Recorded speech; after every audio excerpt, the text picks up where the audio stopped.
You've no doubt visited other journalism schools during your term here at Columbia. How does the Columbia Graduate School of Journalism compare with the others you visited? It may be worse in the world, but this is the worst that I've ever visited, that I have ever visited. What is the biggest problem in your relations with the faculty? I arrived here, I came in believing, well, the dean is some kind of a boss. And then I discovered that that was not necessarily the case, that the faculty thinks they're the boss. Tell us something about your relationship with Professor Kimball. Never heard of him. And Dean Elliott, tell us, what does Professor Kimball still need to learn about teaching journalism?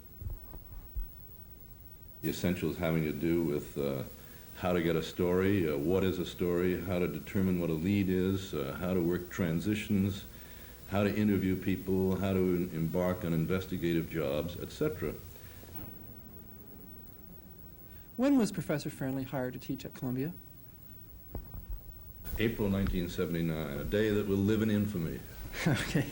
Dean Elliott, all nepotism aside, I understand that last year you hired your 6-year-old son as a full member of the Columbia Journalism School faculty to replace Professor Friendly. What became of your son? We had him up here at the school a year or so ago, and he got into a kind of a knockdown, drag-out fight with one of the students, which was totally needless, unnecessary.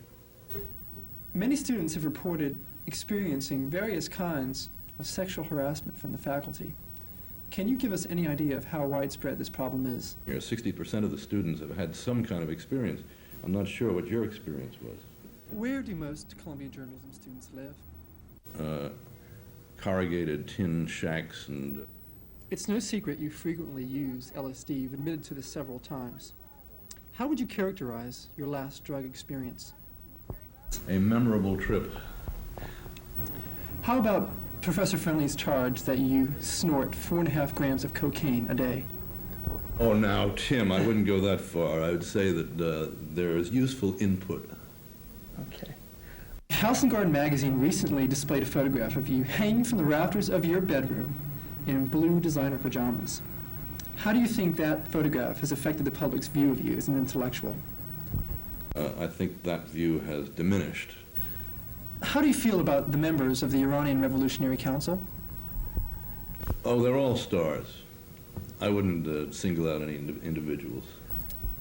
Well, if you feel that way about the Iranian Revolutionary Council, how do you feel about the ruling junta in El Salvador?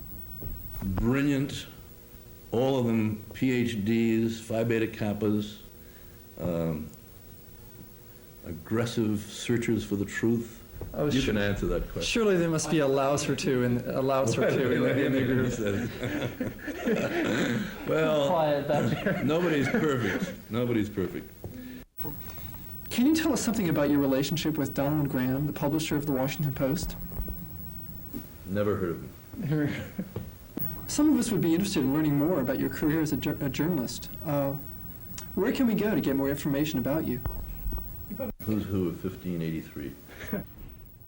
Dean Elliott, we've heard reports that you've never listened to a single faculty suggestion. Is that correct. verifiable? You can look it up in who's. Dean Elliott, this comes from Professor Friendly. I can hardly find it believable. He says that in your time in the Navy, that you left hundreds of illegitimate children scattered in ports all over the world.